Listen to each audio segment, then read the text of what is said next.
Hello everyone, welcome back. In this video, we're going to cover the topic of frequency. So we've collected our set of data and now we're ready to analyze it, and frequency and these other concepts related to frequency are going to be one of our tools for doing that. So let's start by defining what these four terms mean, and then we'll see how to use them in this example over here. And so we're going to start with the term frequency, of course. So when we say frequency, we refer to the number of times a value of data is occurring in a data set.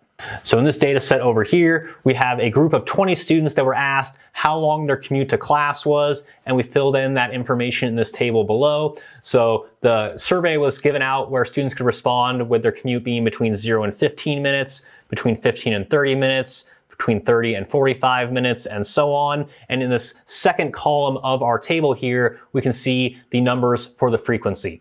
So this number of 3 tells us that 3 students have a commute between 0 and 15 minutes to class, while the frequencies of 4 and 10 tell us that 4 students took between 15 and 30 minutes to class, and 10 students took between 30 and 45 minutes to class. And just as a little bit of a side question and a throwback to our earlier videos, so what type of data are we looking at here? What is the scale of measurement? Is it nominal, ordinal, interval, or ratio? We definitely have the criteria for an ordered scale or an ordinal scale, but it doesn't quite work for the interval scale. And that's because there's not a clear way to kind of take differences between these data points, right?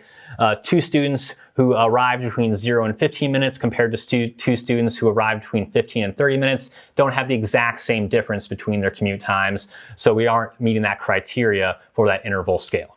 And the next one we want to talk about is relative frequency. And so relative frequency is the ratio of the frequency to the total number of data points collected. Or you can think of relative frequency as the number of times a value of data occurs divided by the total number of data points collected.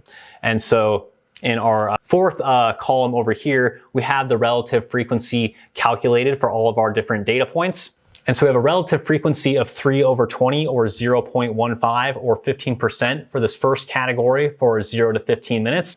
That tells us that 3 out of our 20 survey respondents, or 15% of our respondents, have a commute between 0 and 15 minutes to class. Looking at something like relative frequency can be really useful if we're comparing different data sets where the number of samples in those different data sets is vastly different, right? If we surveyed 20 students and compare that to a survey of 2,000 students, then just seeing like a frequency of 3 compared to 300 might look a lot different when the relative frequency might actually be very, very similar or even the same. And so just going through the rest of our table, all these relative frequencies are calculated just by taking the corresponding frequency for that category and dividing it by the total number of data points in our set, or in this case, the total number of students that were surveyed, which is 20.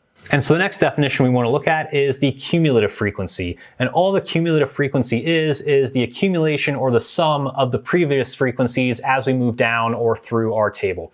And I have that in the third column of our table here. That's abbreviation for cumulative frequencies. And so we can see that the cumulative frequency in our table goes from 3 to 7 to 17 to 19 to 20. And so that's just going 3 plus 4 gives us 7, plus 10 gives us 17, plus 2 gives us 19, plus 1 gives us 20. We're just adding up the frequencies as we move down our rows. And cumulative frequency isn't always the most useful thing to look at, but sometimes it is useful. And in this example, I think it can have some use. So if we look at this cumulative frequency of 17 for the interval from 30 to 45 minutes, that's not saying that 17 of our respondents took between 30 to 45 minutes to get to class, but what we can interpret that as telling us is that 17 of our respondents took, 45 minutes or less time to get to class. And the last definition we want to get through is the idea of cumulative relative frequency. It's really just a combination of cumulative frequency with relative frequency, where it's accumulating or adding up or taking the sum of all the individual relative frequencies as we move down our table or data set. And so here I have the cumulative relative frequency in the very last column of our table over here. It starts with 0.15 or 15%, and then it goes to 0.35 or 35%. And that's just found by taking that first relative frequency of 0.15 and adding that next category's relative frequency of 0.2 to that. Then we just keep adding the next row's relative frequency to the previous cumulative frequency to generate that new row's cumulative relative frequency. And so similarly, when we're looking at this cumulative frequency, we could say that, 17 of the students have a commute time that is 45 minutes or less, or in the language of cumulative relative frequency, 0.85 or 85% of the students that responded will have a commute time of 45 minutes or less. And so there's one special note to make about these cumulative relative frequencies that wasn't an issue in this example, but that's that depending on the total number of data points, we might be dividing by some weird values where we have to use some rounding. And so due to potential rounding errors, the relative frequency may not add up to exactly 1, but it should add up to something very, very close to 1.